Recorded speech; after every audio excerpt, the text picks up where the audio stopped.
about to hear is true. Only the names have been changed to protect the innocent.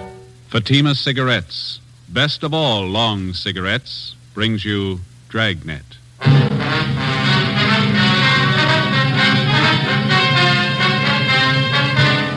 You're a detective sergeant. You're assigned a homicide detail.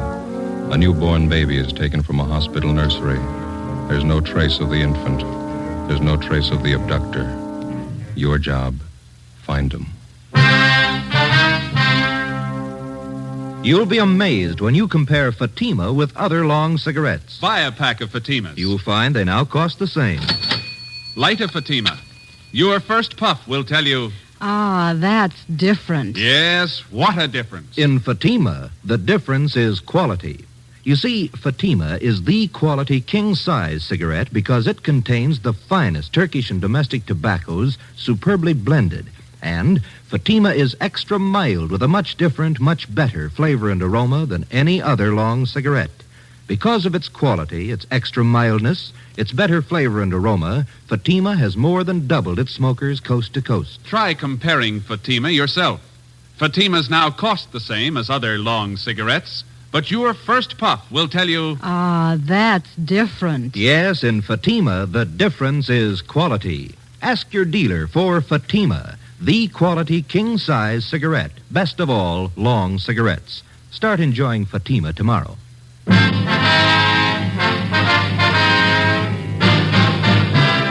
Dragnet, the documented drama of an actual crime. For the next 30 minutes, in cooperation with the Los Angeles Police Department, you will travel step by step on the side of the law through an actual case transcribed from official police files. From beginning to end, from crime to punishment, Dragnet is the story of your police force in action.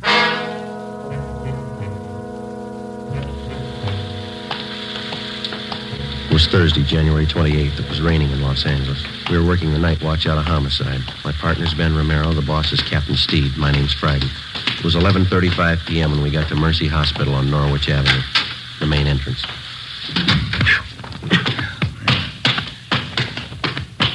Better check at the desk.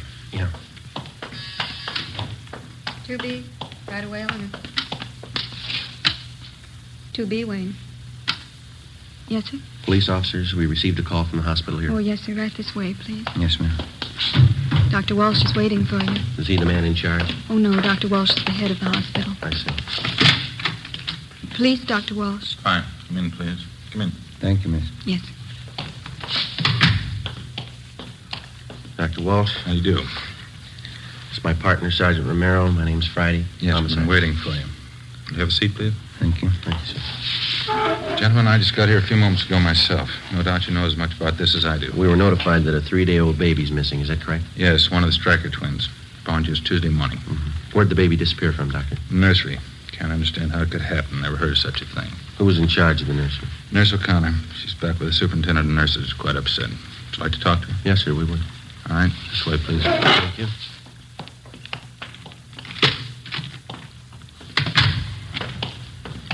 Can't understand it. How could a baby disappear like that? Have the parents been notified? Father's on his way in now. We haven't told the mother yet. Mm-hmm. When did they first notice the baby was gone? I understand it was around 11 p.m. Call came into our office about 11:20. Go ahead, Sergeant.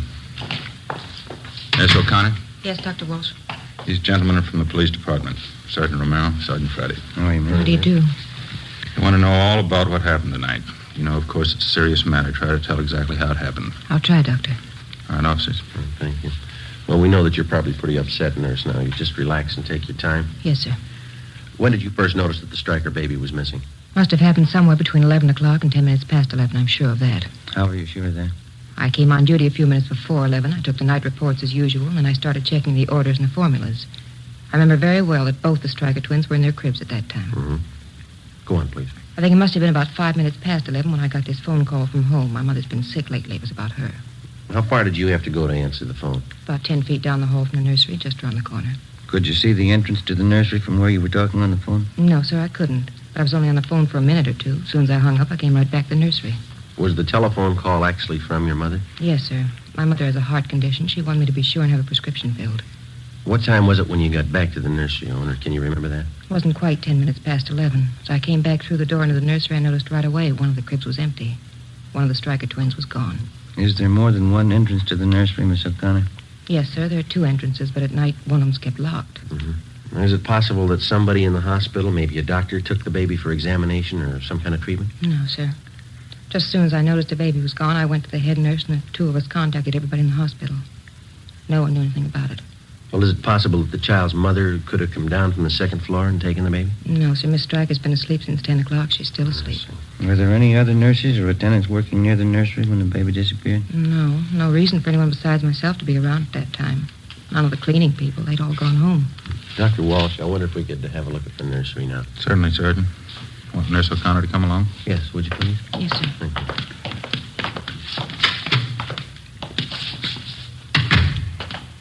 This way, gentlemen. Straight down the hall. What are the hospital visiting hours, Doctor? Usual. 2 until 4 in the afternoon, 7 to 9 in the evenings. Quite strict about that. Do you know if all the visitors had left the hospital by 9 o'clock tonight? Of course, I wasn't here, but the superintendent of nurses told me they'd all left by 9. She's compiling a list of every visitor we had this evening. Good. They'll all have to be checked. Nursery's right here, officers.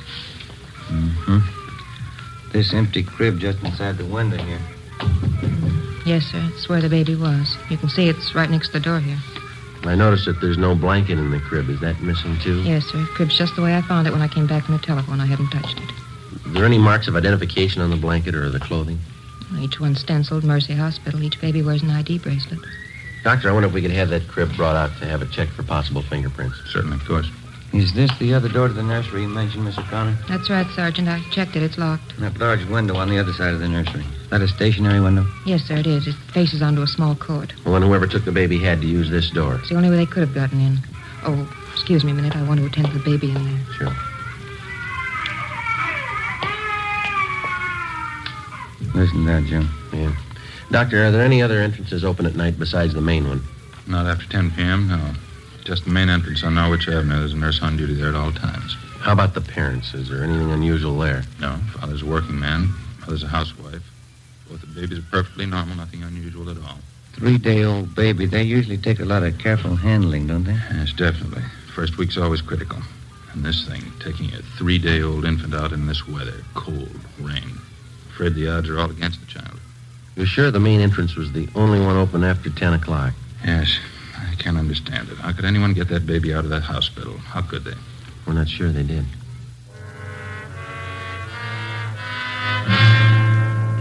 Midnight. A 3-day-old twin boy was missing from his crib in the hospital nursery. That's all we knew. We checked the list of possibilities. The baby could have been taken for ransom. Somebody wanted revenge on the Stryker family and decided on the baby as the best means. Maybe someone just wanted a child, someone mentally unsound, a maniac, a pervert. Maybe an accident had happened at the hospital. Somebody wanted to cover up. Possibly one of the parents or their families had a motive. Perhaps somebody just wanted the child dead. We called the office and got out an APB on the Stryker baby and a description of the blanket and the clothing. Details of officers were alerted at the bus depots, railroad terminals, the airports, all public transportation facilities. Steps were taken to notify doctors, hospitals, sanitariums, anybody in any place where a 3-day-old baby might be taken. The entire area around Mercy Hospital was canvassed. No information. The baby's crib was dusted for prints. No leads, no physical evidence. The investigation continued. When George Stryker, the father of the child, arrived, Ben and I met with him in the office of the hospital superintendent. Can we let people know about it? Newspapers and the radio? We've already covered that. Stories and pictures have gone out to the papers. We've notified the radio stations. They're getting out broadcasts on it. How am I going to tell my wife? Well, sir, there's only one thing that we can promise you. We'll do everything we can to find your baby. Well, isn't there something I can do? Isn't there some way I can help? This is just a remote possibility, Mr. Stryker, but you ought to know about it. What's that? In case anybody contacts you regarding your baby, in case they make any demands on you for money or anything else, we want you to notify us immediately. What could they expect to get from us? We own our home. That's about all. We just want to cover all the possibilities, Mr. Stryker. In case any demand at all is made, don't try to deal with the people. All right? Yes, sir, I understand. Sergeant? Yeah. One of the men from homicide would like to see you outside. Sergeant will leave us full. Thank you, Doctor. We'll have to go now, Mr. Stryker. We'll keep you informed. All right, thank you. Joe? Yeah, I'll leave us. I think we got something back here. What's that? Encina's and I were the night watchman out back, the side of the hospital that faces on Stacy Avenue. Yeah. 2 doors back there, just off the street. One of them's open. Together with Sergeant Olivas and Dr. Walsh, the head of the hospital, we went back and examined the side door which opened onto Stacy Avenue. The latch was obviously faulty. It took only slight pressure on the door to open it. The latch, both doorknobs, and the door itself were dusted for prints. The entranceway and the immediate area were rechecked. No leads, no physical evidence. We traced an imaginary path from the open door to the nursery. We came to the conclusion that it could have been possible for an abductor to enter the hospital, make his way to the nursery, take the child from its crib in the absence of the night nurse, and leave by the same side door without being seen. Storekeepers and residents along Stacy Avenue were re-questioned. We got nowhere. When the abduction story broke in the newspaper and over the radio the next morning, the calls started to come in.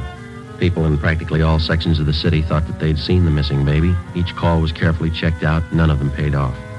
10 a.m. We checked back in at the office. I must be getting old, Joe. Can't seem to take these all-night sessions like I used to. Yeah, I'm pretty tired. I drank too much coffee again and got a sour stomach. Hi.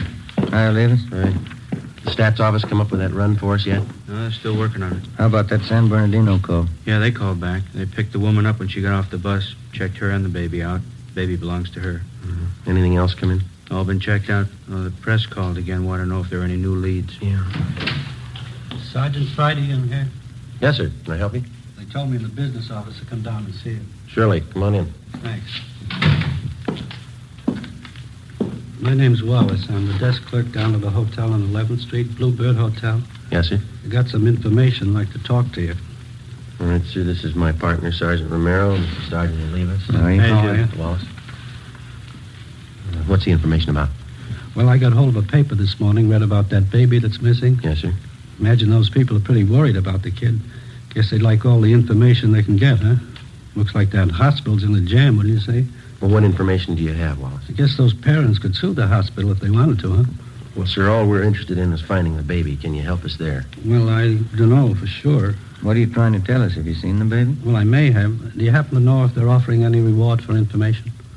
Well, I don't know where it'd come from. The father's a working man. Oh, don't get me wrong, Sergeant. I don't expect anything for any information I'd give, but, well, I don't make too much at the hotel. You know, if they wanted to show their gratitude in some way, just thought I'd mention it.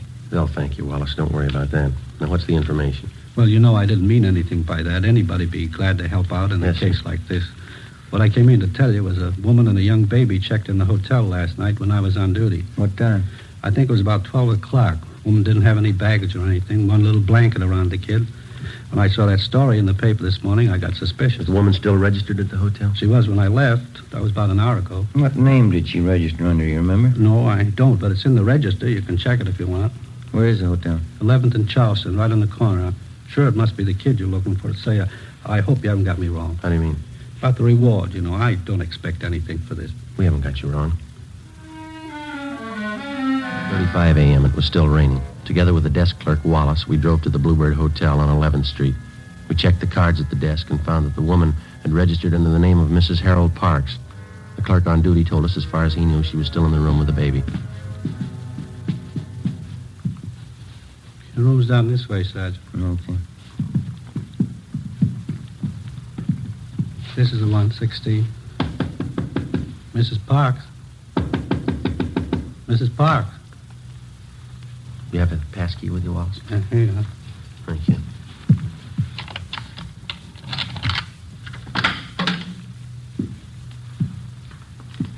There's nobody here. Wait a minute.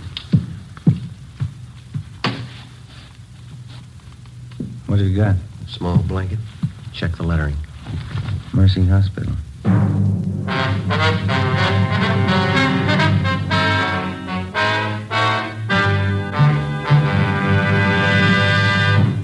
You are listening to Dragnet, authentic stories of your police force in action. Oh, no. Ah, that's different. Yes, what a difference. There's a difference you can hear, there's a difference you can see, but the difference in Fatima is quality. Yes, friends, when you compare long cigarettes, you'll find that in Fatima, the difference is quality. Quality of tobaccos, the finest Turkish and domestic varieties, extra mild and superbly blended to give you a much different, much better flavor and aroma than any other long cigarette. quality of manufacture. Smooth, plump cigarettes rolled in the finest paper money can buy. Quality even to the appearance of the bright, clean yellow package, carefully wrapped and sealed to bring you Fatima's rich, fresh, extra mild flavor. Fatimas now cost the same as other long cigarettes, but your first puff will tell you, Ah, that's different. Yes, in Fatima, the difference is quality. Ask your dealer for Fatima, the quality king-size cigarette. Best of all, long cigarettes. Start enjoying Fatima tomorrow.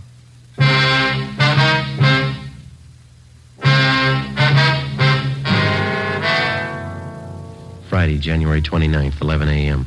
We were unable to locate the woman who had registered at the hotel under the name of Mrs. Parks. There was no sign of the baby. The blanket we found in the room was identified by hospital personnel as the same type used in the nursery. The room was checked for fingerprints and physical evidence. We found nothing. People in adjoining rooms were questioned, but they could give us no information. We got a description of the woman who used the name Mrs. Parks from the desk clerk, and we got out an all-points bulletin on her. Her hotel registration card was checked for handwriting and fingerprints. Captain Steed ordered an immediate canvass of all hotels, apartments, and rooming houses in the central area. The hotel clerks were shown mug shots of possible suspects. They failed to identify any of them. 3 p.m. Friday, the search for the Stryker baby went on. Yeah, checked out all right. Okay, Gil, thanks. Anything? Gil and Zanus checked that Wilshire call. It's another phone. Might have something, fellas. Yeah? Ruiz and I were making the rounds of hotels out along Pico. Stopped at a drugstore for a cup of coffee. Mm-hmm. We talked to druggists while we were there. Had a pretty good story for us. You got a light? Yeah. Here you go. Thanks. This drugstore is 2 blocks from the hotel where the woman stayed. It's open all night. And the druggist told us a woman answering this Mrs. Parks description came in about 1:30 a.m. Bought a whole raft of stuff. Mm-hmm. How do you mean, what kind of stuff? Well, everything for a baby. Bottles, nipples, dextrose, oil powder, all that stuff. Was he sure of the woman's description? He gave it to us before we'd even mentioned what this Mrs. Parks looked like. Right down to the color of her coat. Did she have the baby with her when she bought this stuff? The druggist said no. She even asked him if she could buy canned milk there. Where does it lead? How do you mean? Does he have any idea where the woman came from, where she went? No, but he said if she came back in again, he'd call us right away. He's going to notify the other clerks, too. They'll keep us posted if anything turns up. I got it. Homicide, Friday. My name's Mrs. Lucy. I'm calling about that missing baby in the paper. Am I talking to the right department? Yes, ma'am. Do you have any information on the case? Well, I certainly have. I know where that Stryker baby is right now. Where's that, ma'am? Right next door. The Salazars have him. What makes you so sure? It's perfectly obvious, that's all. It's not their baby. Why do you say that? That baby they have no more looks like Mr. Salazar, Mrs. Salazar, than mine do. How do you mean, Mrs. Lucy? It's very simple. Mr. Salazar is dark, quite dark. Dark hair, dark eyes, dark complexion. His wife's the same way. Yes, ma'am. The baby they have is a blonde. Before I hung up, I got the woman's name and address and told her that we'd check out her neighbors, Mr. and Mrs. Salazar. We weren't sure what it meant. It could be the real thing. It could be like 100 other calls that we'd had in the last 12 hours. Ben and I got in the car and drove out to the Salazar home on Wonderland Avenue. We noticed several cars parked in the driveway and in front of the house. We went up the front stairs and rang the doorbell.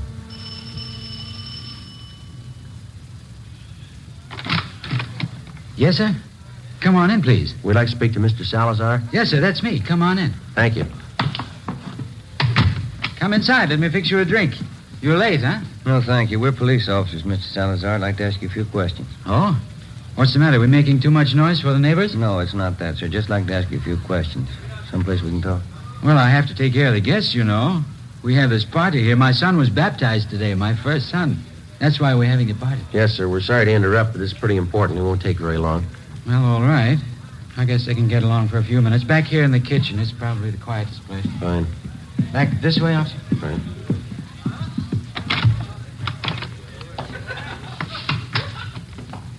Over there. Pull up a couple of chairs. Oh, thank you. Miss Salazar, this is my partner, Sergeant Romero. My name's Friday. Homicide. Yes, sir. What's the matter? What do you want to ask me? We're investigating a case that involves a missing baby, sir. Well, the one in the paper this morning. I read about that. It's a terrible thing, isn't it? Yes, sir, it is. We've had a report that the missing baby was seen in this neighborhood. We don't know how true it is, but we have orders to check it out. Well, sure, anything I can do. I don't know how much I can help, but I can understand how that mama and papa feel. My brand new son, I know how I feel. How old is your son, Mr. Salazar?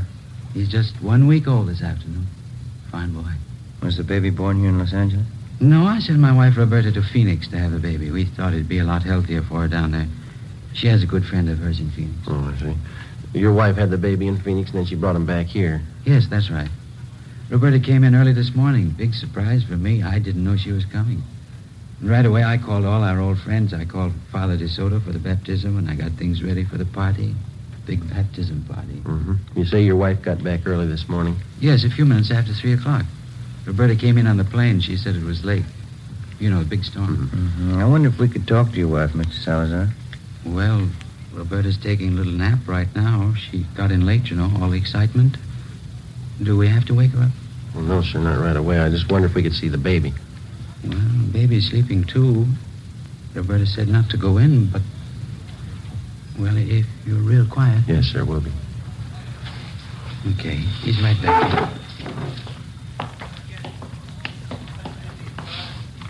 Over here.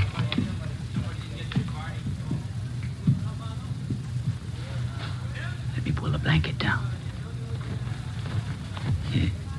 There he is. Big fella, huh? He's blonde. Huh? What do you think, Jim? I think he's got a twin.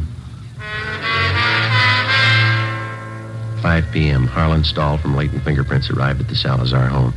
The footprint of the missing child taken at the time of birth was compared with the print from the child the Salazars had. The prints were identical. The missing baby had been found. 5:20 p.m., Ben and I talked with Mrs. Salazar in the kitchen of her home. The christening party went on. I don't think I understand what this is all about, officer. What has my baby got to do with all this? You know as well as we do, Miss Salazar. That baby in there, it doesn't belong to you. It's not yours. What do you mean it's not mine? Of course it's my baby. My husband's and mine. I just brought him from Phoenix last night. That's where the baby was born. What are you trying to do to me? That baby isn't yours, Mrs. Salazar. Now, you know that. It was taken from the hospital. How about the truth? You don't know what you're saying. You don't know what you're talking about. It's my baby. He was baptized today. Juan Tomas Salazar. It's my baby. This is a pretty serious matter, ma'am. The baby's footprint has been checked out. The child belongs to a Mrs. Stryker. We want to know how you happen to have him. Because he's my baby. That's why I have him. You don't know what a mistake you're making. He's my baby. I brought him from Phoenix last night. You can ask my husband. He'll tell you. A woman checked in at the Bluebird Hotel on 11th Street about midnight last night, Mrs. Salazar. She had a young baby with her. You fit her description. I didn't go to a hotel last night. The plane landed here from Phoenix. I came right home. The hotel clerk remembers you. He can identify you. So can the druggist when you bought the supplies from. I bought nothing. The plane landed. I came home. It's my baby. It's my baby. We found the baby's blanket in the hotel room you rented. We have your description from at least 3 people, even the color of the coat you wore last night. You can't take him away. He belongs to me. Me and Frank, you can't take him away, please. You can't. Miss Salazar, why don't you put yourself in the place of the real mother of that baby? How do you think she feels about her baby being taken away? How about it, Miss Salazar? Have a drink, officers, please. For the party. Have a drink, I'll tell you. Tell us what, ma'am? I'm tired. Let me sit down. Yeah. Please, just for a few minutes. I tell you how it happened. I know you understand. Yes, ma'am. It'll be 11 years next month that Frank and I were married. I don't have to tell you we want a baby. Frank always wanted a baby, but no more than I did. It's what we live for. A baby of our own. Yes, ma'am. Boy or girl, we didn't care. But we didn't have one. For 11 years, we didn't have one. Then last April, that's when the doctor told me. He said I was going to have a baby. Yes, ma'am, I understand. Well, a month before the baby was born, we thought it would be better if I went to my friend's place in Phoenix, Arizona. For the winter, you know, it would be warmer there. Frank thought it would be nicer for me and the baby. Your husband was still in Los Angeles? Yes, he tried to come to Phoenix, but he had to work, so I had my baby alone. It was a boy. My friend was with me. She'll tell you it was a boy. Yes, ma'am. I kept calling for him to bring my baby. It was a long time I kept calling. Then they finally came, and the doctor, too.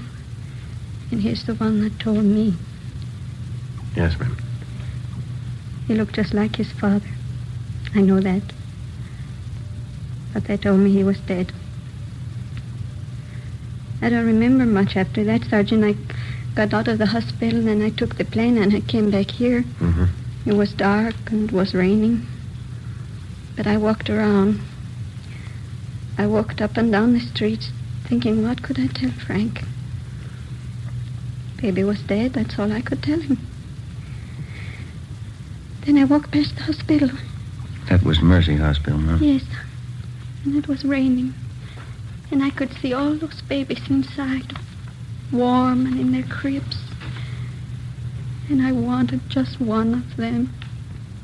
Just one for Frank and me. So I went in the side door and I found the nursery. And when the nurse was gone, I took him and left. My baby. I went to the hotel to keep him out of the rain, and when it cleared a little, I took him home. I took him home to Frank. I took my baby home. That's why you want my baby, isn't it? Because I took him? Because my baby died and I took him? Everything will be all right, Miss Salazar. I think we can straighten it out. Roberta, you talked to the officers? Frank, what do you want me to say? It'll be all right, officers. Won't everything be all right? Yes, sir. I think we can work it out.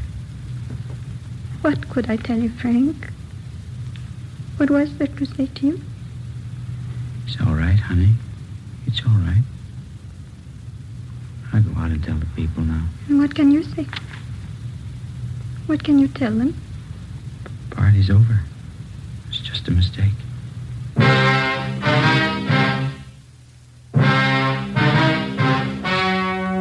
story you've just heard was true.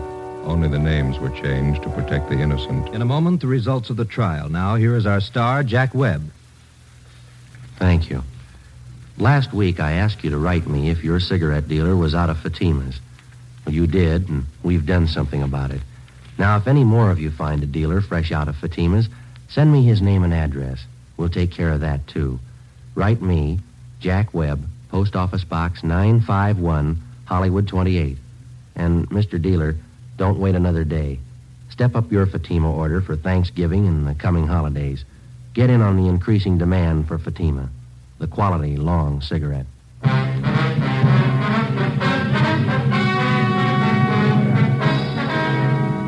Roberta Salazar was examined by 6 psychiatrists and was ordered to be placed in a state mental institution for treatment. You have just heard Dragnet, a series of authentic cases, portions transcribed from official files. Technical advice comes from the Office of Chief of Police W.H. Parker, Los Angeles Police Department. Coming up, We the People, then Screen Directors Playhouse on NBC.